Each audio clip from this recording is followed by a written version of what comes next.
warm welcome to you here on News Hour this day on TV Sapiencia. The top stories today. The federal government yesterday, Tuesday, announced the cancellation of the bilateral educational agreement scholarship program, describing it as an unsustainable and inefficient use of public funds. Iran's UN mission has slammed threats by France to reimpose sanctions lifted under a landmark 2015 deal on Tehran's nuclear program. Media in the Islamic Republic reported today Wednesday. And finally, in sports, a Chinese court said today Wednesday that former Premier League midfielder Li Tai has lost his appeal against a 20-year prison sentence for bribery. My name is Chioma Vic-Chukwemeka. Now the news in full. The federal government yesterday, Tuesday, announced the cancellation of the bilateral education agreement scholarship program, describing it as an unsustainable and inefficient use of public funds. The decision follows months of complaints by stranded Nigerian scholars abroad who accused the government of failing to meet its financial obligations under the scheme. Now established through diplomatic agreements with countries such as China, Russia, Algeria, Hungary, Morocco, Egypt and Serbia, the BEA program had allowed hundreds of Nigerian students to pursue higher education overseas on government's sponsorship, despite recent assurances by the federal government that all supplementary allowances have been paid up to December 2024, with further funds requested to cover outstanding entitlements affected by exchange rate fluctuations. The Minister of Education, Dr. Tunji Alausa, announced a definitive end to the program. Speaking during a courtesy visit by newly elected officials of the National Association of Nigerian Students, Alausa said the government would redirect the BEA funding to domestic scholarship programs to reach a broader number of students across the country. In less than 24 hours, suspected Boko Haram terrorists killed over 40 people in multiple attacks across Borno State, razing down houses and a church. The tragedy comes after Chief of Army Staff Lieutenant General Olufemi Oluyede reaffirmed the Nigerian Army's commitment to enhancing the capacity of its troops to neutralize ongoing threats to national security. It was gathered that the Borno attack occurred in different locations between Kalabage and Damboa local government areas. On Monday, around 12 p.m., 26 travelers ran over an improvised explosive device suspected to have been planted by Boko Haram terrorists while traveling along the Kalabage Road to Gamboru, Ngala local government area of Borno State. Confirming the incident to the spokesperson of the Borno State Police Command, ASP Nahum Dasu, said the injured victims were still in the hospital. We move right now to Ebonyi State, where the governor, Francis Nwifuru, has flagged off the construction of an industrial city in Iziambo, the Ohauku local government area of the state, as part of efforts to boost the state's economy and attract investment. Speaking at the groundbreaking on Tuesday, Nwifuru said the project will feature a wide range of modern infrastructure, including a well-planned road network, sustainable power supply from independent providers, standardized water systems, broadband internet, and robust security architecture. He said that the city was not a mere construction project, but also a comprehensive and deliberate strategy to reposition the state as a foremost destination for industrialization and economic expansion.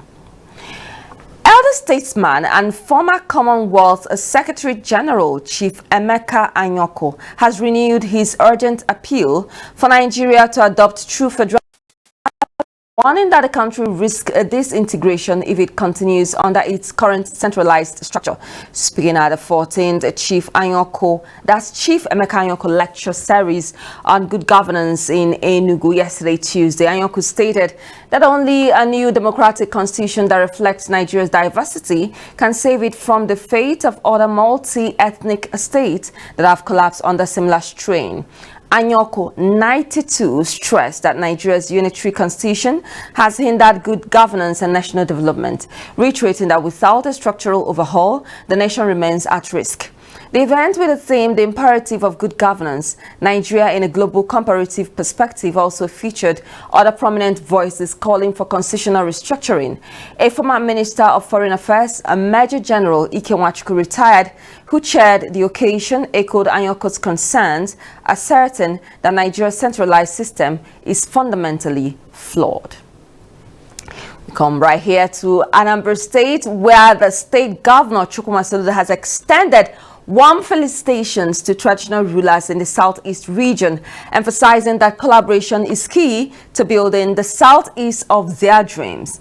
Governor Soludo stated this in Awka yesterday, Tuesday, during a meeting of the Southeast Traditional Rulers Council aimed at fostering unity and working together towards regional development. The governor highlighted the importance of each stakeholder playing a vital role in the region's development and advancement, while acknowledging the rich customs and traditions unique to the Southeast zone. The governor lamented the changes that have occurred in the region in recent times, expressing concern about the erosion of foundational values and traditional practices. The Anambra State Primary Health Care Development Agency, in collaboration with State Ministry of Health and partners, has announced the commencement of the first round national immunization plus days against circulating variant poliovirus type 2 CVPV2 infection, and it will happen this week, Saturday 3rd to Tuesday 6th of May 2025, for children from 0 to 59 months across the 21 local government areas of the state.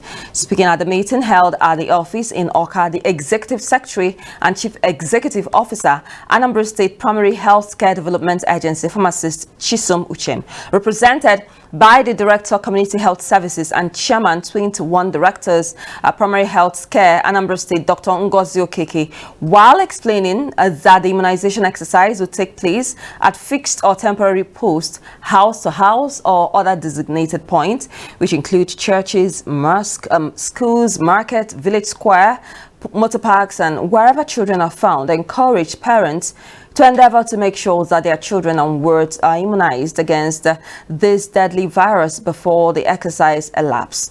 Participants at the meeting, including the Anambra State Coordinator, World Health Organization, Dr. Mohammed Bono, State Health Educator, Mrs. Uju Onwe-Wuzna, UNICEF Strategic Behavior Communication Anambra State Facilitator, Dr. Ujueze, and other representatives of various groups and ministries emphasized that the ongoing nationwide immunization exercise is Nigeria's final chance to end polio transmission. They urged religious leaders, non-governmental organizations, and others to prioritize effective execution of the exercise, ensuring that all children between the age of 0 to 59 months receive the oral polio vaccine, regardless of their previous immunization status. Still in Anambra State, the state government, through the executive chairman, Anambra State Universal Basic Education Board, Dr. Vera Nwadinobu, charged head teachers and teachers to sit up in their job as the government is not ready to condone lousy attitude to work. She gave the charge during her routine on-the-spot assessment of primary schools in the state for the third term, where she revealed that Governor Chukwuma Soludo has promised to address various challenges facing some schools, including the lack of fencing. Some of the schools visited include State Model Nursery and Primary School Iago Oka, Community Primary School Uno, and Agulo Oka Primary School Oka, where it was observed that some of the schools were ready for the term, while others are yet to pick up, as they were seen still clearing the environment and classrooms, which should have been done by Monday. The head Oka Primary School, Mrs. Winifred Umade, appreciated the governor for his investment in the education sector and the chairman Asubeb for her hard work. Now, away from Anambra State and Nigeria, Iran's UN mission has slammed threats by France to reimpose sanctions lifted under Iran, a landmark 2015 deal on Tehran's nuclear program. The media in the Islamic Republic reported today, Wednesday. Now, France on Monday said that along with Germany and Britain, it will not hesitate for a single second to reapply all the sanctions scrapped a decade ago if European security is threatened by Iran's nuclear activities, as Tehran and Washington are engaged in negotiations for a new agreement. France, Germany, and Britain, along with China and Russia, are parties to the 2015 nuclear agreement with Iran, which the United States withdrew from 3 years later during President Donald Trump's first term in office. Under the agreement, the parties can trigger the snapback mechanism, which would automatically reinstate UN sanctions on Iran over its non-compliance, an option that expires in October. Now to the world of sports. The Chinese court said today, Wednesday, that former Premier League midfielder Li Tai has lost his appeal against a 20-year prison sentence for bribery. Now, a lower court jailed the former China coach in December, snaring one of the country's best-known football figures in a sweeping government crackdown on corruption in sport. The Hubei Provincial Higher People's Court said in a statement Wednesday it had rejected Li's appeal and ruled to uphold his original jail term. He was found guilty of a string of offenses relating to giving and receiving bribes.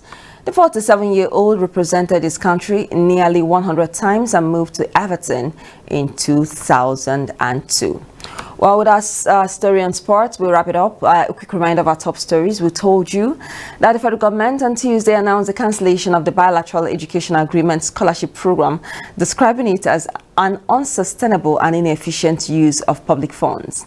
Iran's UN mission has slammed threats by France to reimpose sanctions lifted under a landmark 2015 deal on Tehran's nuclear program. Media in the Islamic Republic reported today, Wednesday. And in sports, we told you that a Chinese court said today, Wednesday, that former Premier League midfielder Li Tai has lost his appeal against a 20-year prison sentence for bribery. That's it on News Hour this hour. Many thanks to you for joining us today. I do have a great time. My name is Chioma Victor. Thanks so much for watching.